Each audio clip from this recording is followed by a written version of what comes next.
Hello friends, welcome back to my channel. ఎలా ఉన్నారు అందరూ? నేనైతే సూపర్ ఉన్నానండి. మీరు కూడా సూపర్గా ఉన్నారనుకుంటున్నాను. సో ఈ వీడియోలో మనం ఈజీగా సున్నుండి ఎలా ప్రిపేర్ చేసుకోవాలో చూద్దాము. అంతకంటే ముందు ఎవరైతే నా ఛానల్ని ఫస్ట్ టైం చూస్తున్నారో ప్లీజ్ సబ్స్క్రైబ్ చేసేసుకోండి అండ్ పక్కనే ఉన్న బెల్ ఐకాన్ని క్లిక్ చేసేయండి.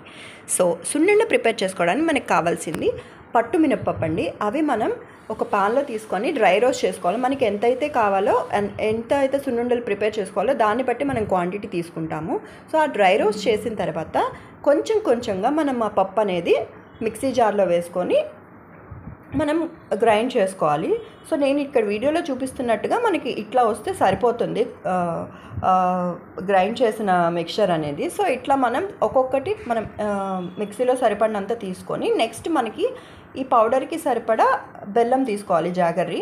సో అది మనం స్క్రేప్ చేసేసుకొని దాన్ని కూడా మిక్సీ జార్లో వేసుకొని ఒక్కసారి మనం పల్స్ ఇచ్చేస్తే అది ఫుల్గా మిక్స్ అయిపోతుంది. అయిపోయిన తర్వాత ఇదంతా కలిపి ఒక మిక్సింగ్ బౌల్లో తీసుకొని ఇప్పుడు మనం ఈ మిక్స్ చేసేటప్పుడు కొంచెం కొంచెంగా మనం గీ యాడ్ చేసుకోవాలి. మొత్తం అంత పిండిలోకి ఒకేసారి గీ యాడ్ చేసుకోకుండా మనం కొంచెం కొంచెంగా ఇప్పుడు ఒక 4 చేద్దాం అనుకోండి. సో ఆ 4కి సరిపడా గీ యాడ్ చేసుకొని బాగా కలిపేసేసి మనకి ఇట్లా ఉండలు మనం చూపిస్తున్న విధంగా ఉండలు అనేది ప్రిపేర్ చేసుకోవాలి.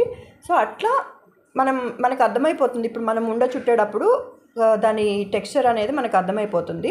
సో దాన్ని బట్టి మనం గీ అనేది యాడ్ చేసుకుంటూ ఉండాలి. సో అట్లా మొత్తం మనం ఎన్నైతే ప్రిపేర్ చేసుకుంటాం అవన్నీ కూడా మనం ఒక బాక్స్లో స్టోర్ చేసుకోవాలి. సో ఇదేంటంటే మనకి చాలా హెల్దీ అండి. బ్యాక్ పెయిన్ ఉన్న వాళ్ళకి, ఇమ్యూనిటీ ప్రాబ్లం ఉన్న వాళ్ళకి చాలా యూస్ఫుల్ అవుతుంది. డైలీ ఒక సున్నుండ తీసుకుంటే మనకి మంచిగా ఉంటుంది హెల్త్ అనేది. సో అంతే ఈ వీడియో. Thanks for watching. బాయ్.